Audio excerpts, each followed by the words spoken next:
Hi YouTube, and welcome back to my random thoughts on Thursdays, and this week I am answering questions from Tumblr.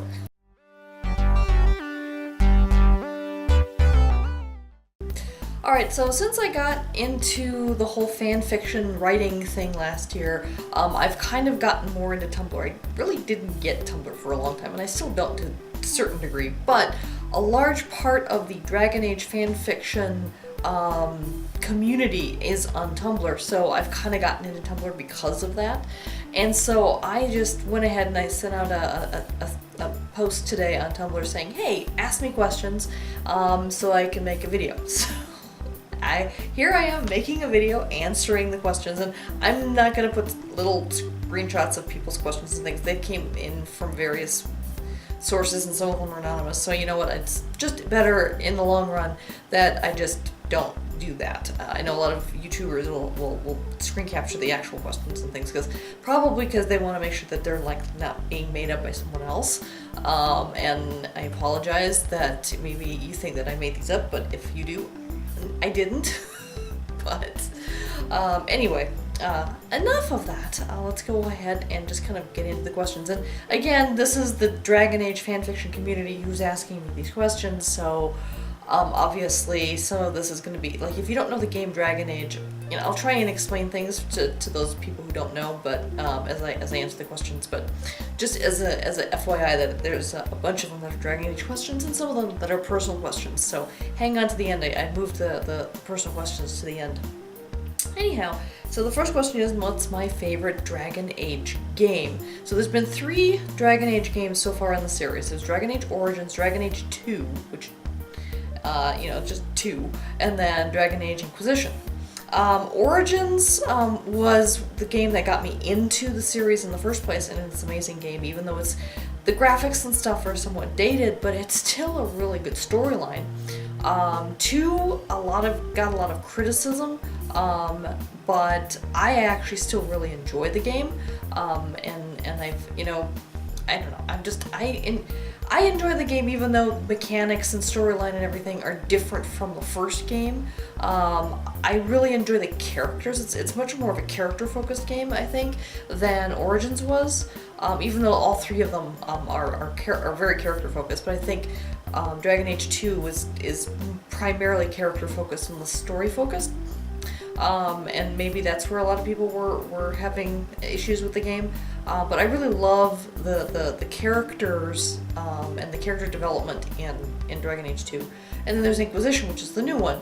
And to be perfectly honest, I think my favorite has got to be Inquisition. I mean, all 3 of them I really have enjoyed playing, but Inquisition gives you really good character development, really great stories, and a gorgeous graphical world. You have, like, I think, is it 12 areas? Or there's a whole bunch of areas that you can go and explore and things, and the dragons are gorgeous, the flora and fauna are gorgeous. If you have a really good computer and you have all the graphics set on like super ultra high, it's just a beautiful immersive game. Besides, having all of the other elements. And so while I enjoy all 3 of them, I'll have to say Inquisition is my favorite. So second question. What do you think is beyond the borders of the map of Thedas? So Thedas is the world that you're playing in. There's different countries in Thedas. The first game you are pretty much just in the country of Ferelden, but you hear about other countries. There's Orlais, which you get to see in Dragon Age Inquisition. There's the Free Marches, which you get a little bit of a taste of in the city of Kirkwall in Dragon Age 2, but then there's Tevinter, there's Ravain, there's Antiva, and there's a whole bunch of others. Navarra, I'm forgetting a bunch. Anyway, but there's a whole bunch of different countries. But then there's, like, there's borders around the map, and it's like, well, what else is out there? Because it's just a square map. It's obviously not the full picture of the full planet that they're on. And so what do I think is beyond that? Well, I know we get a couple of hints in the game. We know that the species, and I forget the name that they use, but the species that are the Kunari, there's these really big guys with horns and everything, and that they originated on another continent, Although there's a hint that the Qunari that we know now in the part of Thedas that we're in look different from those from their ancestors who came from across the ocean somewhere. So there's another continent out there with the Qunari ancestors, or I would assume, that not everyone from the original continent came to the continent that we're on. It's kind of like, the people from England, some of them came to the United States and then, other Europeans and then other people from other countries, but there's still people over there. It's not like they all came to the United States and left their original countries empty. So I would imagine very much so that those other continents still have the original inhabitants and descendants of the original inhabitants, and so where they might have evolved differently than the ones that have come in our part of Thedas, there's still that out there. There's that continent. And then there's another hint that possibly humans did not originate in the continents, in the countries of Thedas that we see now. We know that at one point it was just elves. And the whole elven empire, etc., when they were still immortal and the veil wasn't up and all this kind of stuff. So, and there's history of like the humans show up and there's a clash between the humans and the elves, even though we're starting to get a slightly different picture with the end of Dragon Age Inquisition, and I'm trying not to give too many spoilers here, and I think I probably already gave one, so sorry about that. But there's hints that even from as far back as Origins, that the humans didn't originate in the same place the elves did. And the place where we're now in Thedas was kind of the heart of the Elven Empire. And so if that was the heart of the Elven Empire, and the humans didn't originate there, there must be yet another continent where the humans came from. Now, could the Qunari and the humans have come from the same place? Could the humans and Qunari actually have the same ancestors and evolve differently for some different reasons? There's suggestions that the Qunari may have been fed or crossbred with dragons, and that's why they're big and have horns and stuff. So there's all sorts of speculation behind that. But what do I think is beyond the maps of Thedas is, there's got to be at least one or two other continents out there, and the ancestors, or not the ancestors, but the ancestors, descendants, but relatives, cousins, other people that could be related to modern day Qunari and humans in Thedas right now. So that's what I think. Like where they are, what they look like. Have they developed more rapidly and could be more advanced and could be maybe more technological, or have they stayed like the Avar, who are more primitive and just wear leather skins and that kind of thing. So again, it's up to speculation until BioWare develops the next game and maybe gives us more hints. I don't think we're going to get a revelation as to what's outside that Thedas map in the next game, but who knows, with Dragon Age 5 or 6 or whatever, because I'm sure this game is going to continue for a while, and there's definitely story yet to be told in this world. Okay, enough rambling on that one. What do you like particularly about Anders and Fenris? So, again, if you haven't played the games, Anders and Fenris are characters from Dragon Age 2, and I would say that the majority of, well, maybe not the majority, but a lot of the fan fiction stories I've written have had the two of them as a pairing, as a couple. Even though I have written one story with Anders with another character, with Dorian from Inquisition, and I've written Fenris with Cullen now as kind of its color rare pair, because you don't generally see people writing a pairing of the two of them as a couple. But I very often write Fenris and Anders, and they are not a couple in canon in the game. They tend not to like each other very much in the game. Although, what a lot of us fans have picked up on is the fact that they kind of bicker like a married couple in a way. And like to pick on each other a lot, even though the fact is that they're kind of in violent agreement with each other in many ways, and they have so much in common and so much alike, and if they would just sit down, shut up, and just listen to each other, they would see how much they have in common, and they would probably, at the very least, be friends. And considering they are canonically bisexual, they could be more than friends. So that's kind of where having them as a romance option in fan fiction kind of came about. And I just really like the dynamic between the two of them. And like, if you can get them to, you know, get them into a scenario where they have to talk to each other, where they have to listen to each other, where they have to kind of reveal, okay, this is why I am the way I am, and oh my gosh, I see where you and I have that similarity. We have that thing in common. And just to kind of fill in some of the gaps there, Fenris is a former slave. He's an elf. He was enslaved in Tevinter, and he had some really horrific things done to him. He had this substance called lyrium grafted into his skin, which was a very painful process, wiped his memories, turned his hair white, and he was not only the bodyguard of the magister or the mage that did this to him, but he was and it is canon that he had been sexually abused by that man, and then the guy's apprentice also abused Fenris in many ways, in like torture and just all sorts of bad things. And so when he finally got away from them, he's like, all mage is evil bad, and so that's kind of his focus.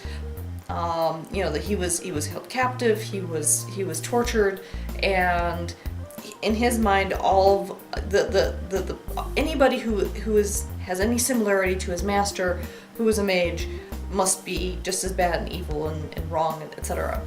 Anders, on the other hand, is a mage, and mages outside of Tevinter are treated very, very differently than the mages in Tevinter. In Tevinter, mages rule. They are the ruling class. They have the magisterium, they have the magisters, the archon himself is a mage. I don't know about their church structure, because they have a different church that's split off from the rest of the church in it's called the Chantry, but same concept. And so there's two versions of the Chantry, and then the Chantry outside of Tevinter, they actually lock up mages. If you're found out to be a mage, you are immediately taken by the Templars off to what's called the Circle. It's supposed to be for your own protection, and you get education and all this stuff. They make it sound like it's fine, but the mages never come out. Other than, sometimes to assist, like when there was the Fifth Blight, where everyone in Thedas was in danger of dying because of this scourge that was going to come across the land. And I'm not going to go into detail about that, but there's this huge scourge that happens every couple hundred years, and everyone kind of has to work together. And so they let the mages out to help with that. Otherwise, the mages are kind of locked up in these circle. They're called the Circle. In Ferelden, it happens to be a tower, and there are stories of actual abuse of the mages by the Templars. Now, not every circle is as bad or is as corrupt. I think Kirkwall was the worst one. There were issues at Ferelden as well. That's where Anders was, and Anders kept trying to escape. And every time he escaped and he came back, he was punished worse and worse and worse and worse. The last time he escaped, he actually, just before he escaped, he had been in solitary confinement for like an entire year. And canonically, he has scars all over his back, so he's been whipped terribly. So he's also been abused. And there's suggestion as to whether or not he was also sexually abused or not. I don't think there's any canon one way or the other about that one. And that sometimes kind of comes into the storylines of fan fiction stories, is like people are like, well, he must have been sexually abused as well. But we're not sure. That there's no canon behind that particular speculation. But we do know that he was tortured, that he was whipped, that he was in solitary confinement, which is a horrible thing, even for a day, a week, a month, for an entire year. Can you I can't even imagine. And I happen to like being alone most of the time, but even so, he was stuck in a small dark cell, no window, no light, by himself, he was deprived of his magic through something called Mage Bane that he had to take. And that's it. I mean, it's like, you know, you get your tray of food every day, and that was it. That was, you know, and the person who brought the food, there was no contact, there was no talking, there was no nothing. And so someone, you know, you go slowly insane with that. So the fact that he actually seems somewhat sane in Dragon Age 2 is still remarkable in my mind. But you can kind of see where both characters were held against their will and endured a lot of torture and, you know, psychological, physical, etc. And while one is a mage and the other hates mages, there's a lot of overlap between the two characters and things. And so, I don't know. I just, like I said, I really like the dynamic between the two of them, and that's one of the reasons I like to pair them up. And I feel really sorry for both of them. And I don't know, I just want to, you know, hug and cuddle them and make them feel better. Anyway, okay, so that's the end of these Dragon Age specific questions. Next question is, what inspires you to write? I've written off and on for years now. Now, I haven't done fiction. Fiction is something fairly new for me. But I blogged for many years, and it's just like, I don't know, I just like written communication. I like getting my thoughts down as the written word. I also like to talk a lot, as you can tell with my vlogs and everything, and the fact that I just kind of keep going on. But in the written form, I can kind of organize the thoughts better, I ramble less, etc. and things, and it's just, I don't know, it's just cathartic to just kind of get the thoughts that are in my head and written down on paper, or computer, as it were. And so with my blogs and stuff, you know, it's just me writing about myself, about my thoughts, about my opinions and things. Very much like this vlog is one of the reasons I actually don't blog as much anymore, is because I do these vlogs. I get everything off my chest by talking. With the fiction writing, I don't know, it was just, I kind of was playing Dragon Age, and I kind of had this what if scenario in my head. I was like what if, and it was with Dragon Age Origins, and I was like, okay, I really like Alistair and I really like Zevran, and I wanted to romance both of them, you know, and me, I'm kind of polyamorous leaning. I've never been in a polyamorous relationship, but I certainly would be open to it at some point in the future, maybe, I don't know. It's assuming I ever date again, but that's neither here nor there. But I've always kind of been intrigued by the concept of polyamory, and so I was like, well, why can't I date both of them? Because if you try to date both of them in the game, they one or the other one is going to say, well, dump the other guy, you know, it's either me or him. So they don't allow a polyamorous liaison in the game. And so in my mind was like, well, what if you could do that? What would that look like? And that's what inspired me to write the first story. And so that just kind of is how things have gone on, is like I kind of come up with a what if scenario. Like I think about these characters, I think about how they interact, and I'm like, oh, well, what if this and what if that? And that's kind of what starts a story for me. And then as I'm writing it, it just kind of develops from there. And so that's, I don't know if that's an answer or not, but that's kind of what inspires me, is just kind of my brain coming up with what ifs and trying to answer them.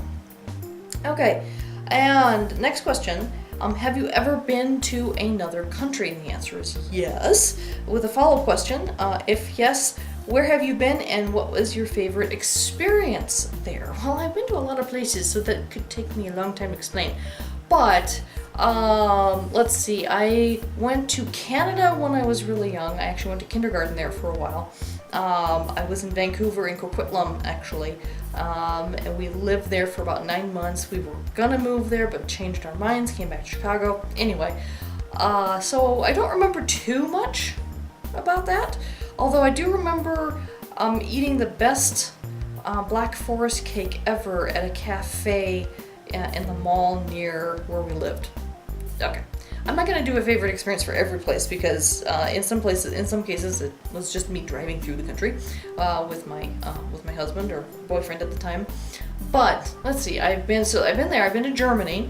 I have relatives in Germany, so I've been to Germany quite a few times. I went 3 times as a child, and then I've been twice as an adult. So I've been to Germany 5 times, and lots of memories, lots of good everything, food, family, just tons of goodness there. And I will definitely go back at some point, just because to me it feels like home.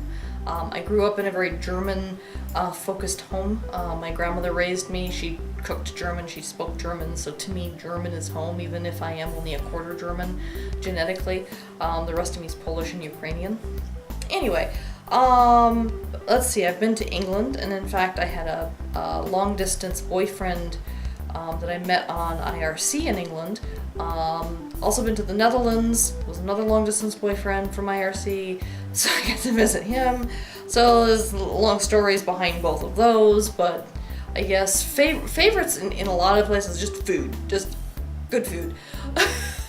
The last time I went to Germany, we also, my husband and I, we went and we drove from Germany to Monaco over one weekend, because we were there for 2 weeks, starting with Christmas and then stayed 2 weeks after that. And so the weekend between Christmas and New Year's, we drove up to Monaco, and that's like basically driving through 7 countries. Driving through, let's see, we're driving through Germany, we're driving through Austria, Switzerland, Liechtenstein, Italy, France for a little tiny bit, and then Monaco itself. So that's 7 countries that you are actually physically driving through. So we drove through all those places, got to see some beautiful scenery, but actually we stayed in Germany, we stayed in Monaco, and just kind of saw the rest of it from our car. Monaco was a lot of fun. We went down there, we went to the casino, we went to some nice restaurants. I only stayed for 2 nights, I think it was. Just 1 full day and everything, and I don't know, just kind of went and enjoyed it. And my favorite part of that whole trip, though, was that you're like in deep winter snow in the German Alps, and you drive south to Monaco, and it's blooming flowers and oranges on the trees in tropical weather. Okay, it wasn't tropical, but it was like 70 degree Fahrenheit, and it was really nice. And for those of you who are not in the US, that's around 20 Celsius. Anyway, so I don't know. Yes, there you have it. I have been to many other countries, and I have lots of fun experiences. Oh, and then Puerto Rico, which is kind of the part of the US, and Belize. Been to Belize for our honeymoon. That was fun. I think that's everything now. So, anyhow, I think this video is long enough now, so thank you so much for the questions, and thank you so much for listening to me ramble on about all these different things. And I'm thinking about, because I've been doing a lot of cooking with this company called Sunbasket, and I am not being sponsored by them at all, disclaimer right there, but I really love the food. It's all fresh ingredients and that kind of thing, and I really love to cook, and I've decided I'm going to try and film myself cooking these meals a few times and see how people react, see if you guys enjoy it. I don't know if I should just post them here on this channel or if I should post them on a separate channel. I could create like a Kleine Cooks channel or something, and like my Kleineganz thing where I have my games in a separate one. So I don't know, if you're still watching this, do you have an opinion? Should I do the cooking on a separate thing, or would you enjoy watching them off of this one? I'm kind of neither here nor there on it. I don't know which is the better approach, so if you have an opinion, let me know. Otherwise, thank you so much for watching. I love all you guys, and until next time, take care. Bye-bye.